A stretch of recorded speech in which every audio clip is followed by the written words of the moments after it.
하나, 둘, 셋.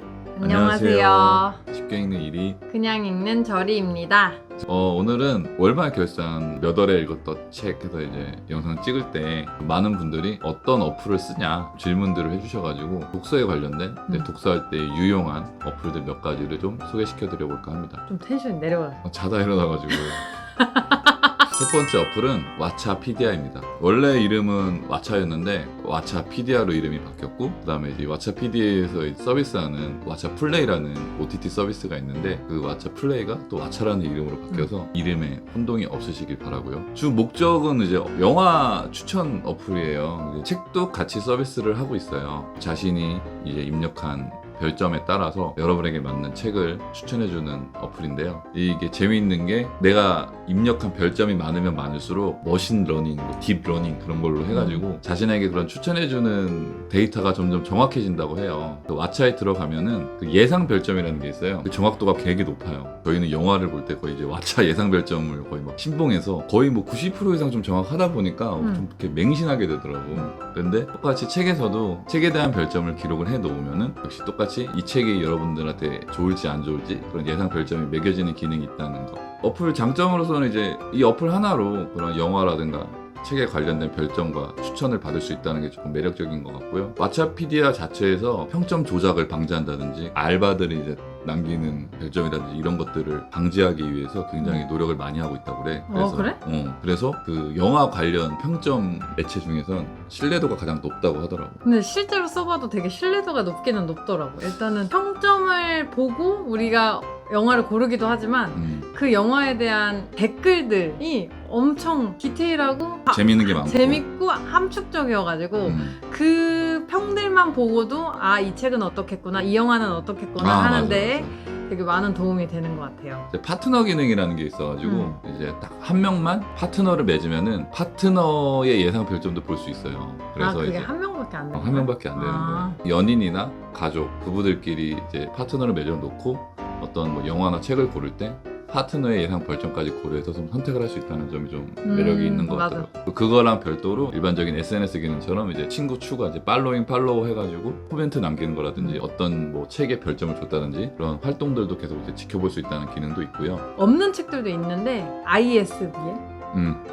ISBN을 스캔하면 금방 바로 등록이 되더라고요. 또 하나 장점이 이제 마이 페이지에 들어가면은 이제 취향 분석이라는 게 있어서 내가 어떤 장르의 책을 주로 많이 읽었는지, 내가 주로 어떤 별점들을 줬는지 도표화해서 보여주는 기능이 있어가지고 나름 좀 그 기능도 좀 재미있었던 것 같고, 저는 이제 왓챠를 사용하진 않아요. 왜냐하면 이제 나는 독서 기록을 남기는데 좀 더 집중이 되어 있게 되다 보니까 왓챠 쪽은 이제 그런 나의 독서 이력을 일목요연하게 좀 정리하는 기능은 좀 없는 것 같아서 맞아요. 저는 왓챠를 좀 쓰지 않고 있습니다만 영상을 찍을 때 참고하는 서평이나 이런 것들은 이제 대부분 왓챠에서 참고를 하는 편이에요. 두 번째 어플은 비블리입니다. 제가 이제 주로 사용하는 어플이 이 비블리인데요. 장점으로서는 기능이나 인터페이스 같은 게 좀 심플해서 다른 어플들에 비해서는 조금 이용하기가 좀 편했던 것 같아요. 읽었다고 별점을 주고 읽은 날짜를 기록을 해 놓으면은 그 날짜별로 리스트업 돼가지고 일목요연하게 좀 정리가 되기 때문에 저는 그 기능 때문에 이 비블리 어플을 좀 주로 쓰고 있거든요. 내가 읽어놓은 그런 독서 기록 있잖아. 그것들을 엑셀 파일로 출력을 할 수가 있어요. 이건 좋은데? 이 기능을 딱 누르니까 이메일로 이게 엑셀 파일로 이렇게 정리가 돼서 이메일로 날라오는 기능이 있어서 좀 유용하더라고요. 매우 좋은데? 재밌는 기능 중에 하나가 이제 이렇게 책 등이라고 그러죠. 이 책, 이 한 열 몇 권 되는 이 사진을 찍으면은 이 열 몇 권의 책이 한 번에 자신의 서재에 등록이 되는 그런 기능도 있기 때문에 저처럼 이제 많은 책들을 그 데이터베이스에 입력을 해야 되시는 분들 같은 경우에는 좀 이런 기능을 사용하시면 되게 유용할 것 같다 라는 생각이 들고, 지금은 어떤 사정 때문에 이 기능이 잠시 좀 중단되어 있는 상황인데 아마 조만간 좀 다시 기능이 재개될 것으로 생각이 되네요. 그럼 오빠는 써본 거야, 그 기능? 기능이 중단되기 전에 한번 써봤는데 너무 신기하더라고요. 그래? 그리고 자신이 갖고 있는 책들을 어플에 입력을 할 때 알라딘이나 예스24에서 구매한 책의 기록이 연동돼서 구매 기록이? 이 어플로 불러와주는 기능도 있어요.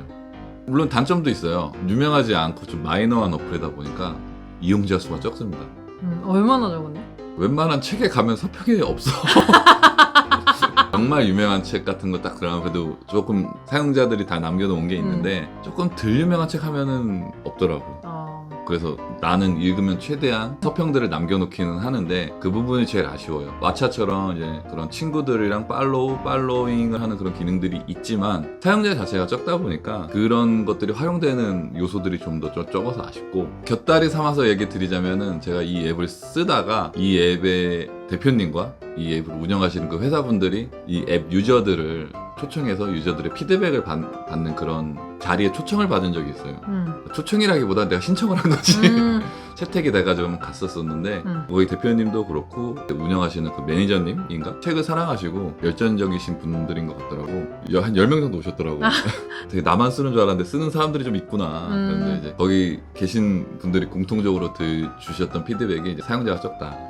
그래요. 되게 애정 가지고 쓰시는 분들도 계시더라고. 이걸 보시는 분들이 한 번씩 사용해 보셨으면 좋겠네요. 조금 특이한 서비스는 그 책에 들어가면 구매하기 버튼이 있거든요. 예전에는 이 구매하기가 이제 뭐 알라딘이라는가 예스14 이쪽이랑 저기 연동이 좀 되어 있었는데 이게 지금은 찾아가는 서점이라고 해서 일단 구매하기를 누르면은 그 책이 일단 자신한테 오는 거예요. 결제 없이.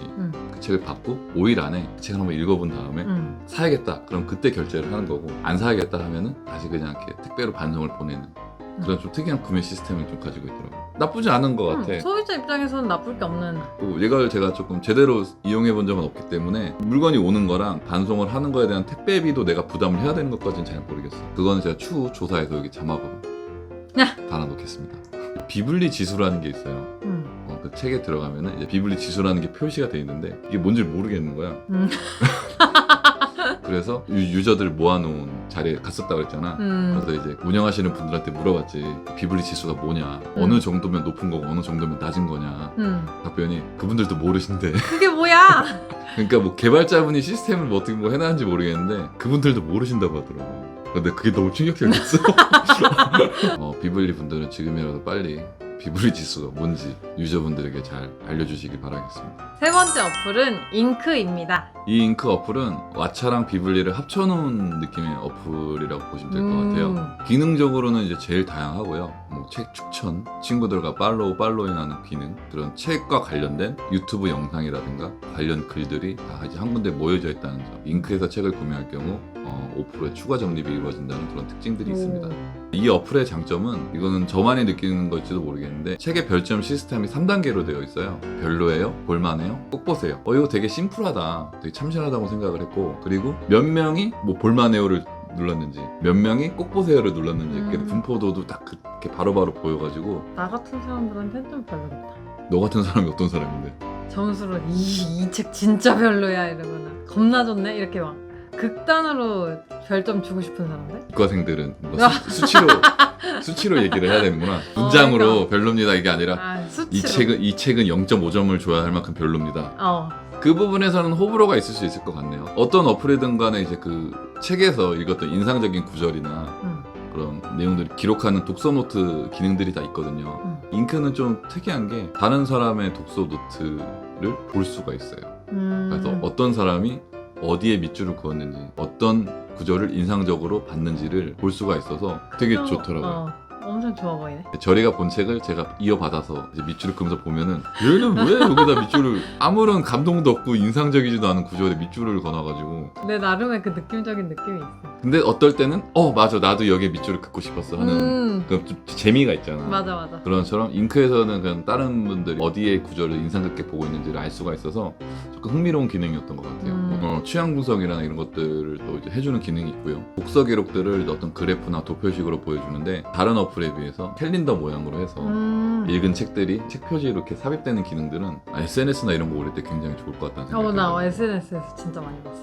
그리고 이제 단점으로는 인터페이스가 좀 지저분한 것 같아요. 이제 기능이 좀 많다 보니까 직관적이지가 않은 것 같고, 가장 큰 문제인데 로딩이 좀 느립니다. 잉크가 이렇게 많은 장점들이 있음에도 불구하고 잉크를 쓰지 않는 이유가, 제가 한 2년 전에 썼을 때 거의 사용이 불가능할 정도로 책을 누르면 그 책 페이지로 이동하는 속도가 너무 로딩이 느려가지고 구글 플레이 스토어에 댓글도 남겼었거든요. 되게 좋은 어플인데 로딩이 느려서 너무 아쉽다. 그래서 조금 어느 정도 쓰다가도 그게 개선이 안 돼가지고 이 사용을 접었어요. 그러다가 이제 오늘 이 영상을 찍으려고 오랜만에 잉크를 깔고 들어가 봤는데 예전보단 나아. 그래도 사용자가 되게 많은 거 아니야? 비블리보다 많은 것 같아.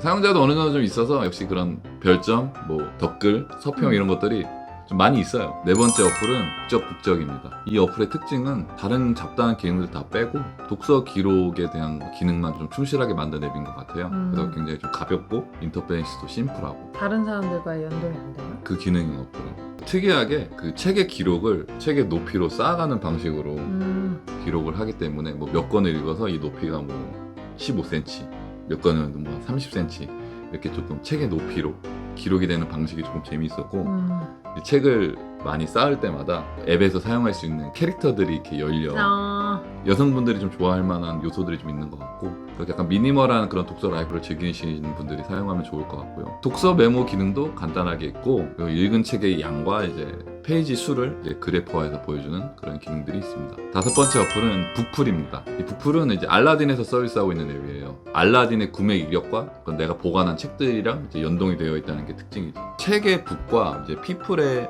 풀을 합쳐서 북풀인데 그래서 다른 어플들보다는 SNS적인 성격이 좀 강합니다. 일단 페이지 자체가 인스타나 페이스북처럼 타임라인 형식으로 돼 있어서 그러니까 내가 어떤 책을 샀다 그러면 바로 타임라인이 뜨고 내 친구가 뭘 올렸다 그러면 역시 또 타임라인이 뜨고 쓰는 사람이 많은가? 알라딘 이용자가 이제 많다 보니까 사용자는 굉장히 많아. 독서 노트 기능 있잖아요. 대부분 독서 노트 기능은 이렇게 뭐 사진을 찍어서 저장을 하거나 아니면 내가 직접 텍스트를 써서 저장을 하거나 이런 기능인데 두 가지 기능이 모두 있지만 내가 사진을 찍어서 그걸 텍스트로 변환해주는 기능이 있고요. 거기서 사진을 찍은 다음에 그 사진 자체에다 밑줄을 긋는 기능이 있어. 그건 괜찮은데? 그렇지. 이거는 이 독서 노트 기능은 좀 재밌다. 무엇보다 사진을 찍은 다음에 거기에 내가 밑줄을 긋는 게 SNS 같은 거 할 때 굉장히 좀 효과적이지 않을까. 괜찮은 것 같다. 그리고 독보적 서비스라는 게 있는데 읽고 걷고 적는다라는 의미에서 이제 독보적이야. 이건 뭐냐면은 이제 매일매일 미션을 수행을 하는 거예요. 매일매일 걷고 매일매일 그 책을 읽고 그 책에 대해서 뭐 인상적인 구절을 적어. 그래서 그 미션을 다 수행을 하면 하루에 스탬프를 한 개씩 줘. 그럼 그 스탬프 10개를 모으면은 이제 알라딘에서 쓸 수 있는 적립금 500원을 주는. 돈 벌기 쉬운데? 10개에 500원이니까 한 달에 1,500원 밖에 안 되는 거지. 그래도 꽤 된다. 나쁘지 않은 서비스라고 생각을 했고 이 걷는 거는 이제 구글 피트니스랑 연동이 돼가지고 핸드폰 들고 나가 걸으시면은 자동으로 이제 걸음수가 체크가 될 거예요. 독서 기록 역시 이제 볼 수 있는데 그 독서 기록을 분석해주는 그런 기능 역시 조금 다른 어플에 비해서는 독특했던 것 같습니다. 그래서 5개 어플 중에 어떤 게 제일 사용하고 싶고 본인이 사용하게 될 것 같아요? 엄마냐 아빠냐네 거의. 일단 비블리를 주력으로 사용을 하고 있잖아요. 일단 조강지처가 제일 좋고 특징이나 차이가 너무 명백해서 다른 사람들은 어떤 어플을 쓰고 있는지 좀 궁금하기도 하네요. 댓글로 남겨주세요. 오늘 어플 소개가 여러분들 독서 라이프에 유용하셨길 바라고요. 오늘도 쉽게 읽고 그냥 읽으세요. 안녕. 안녕.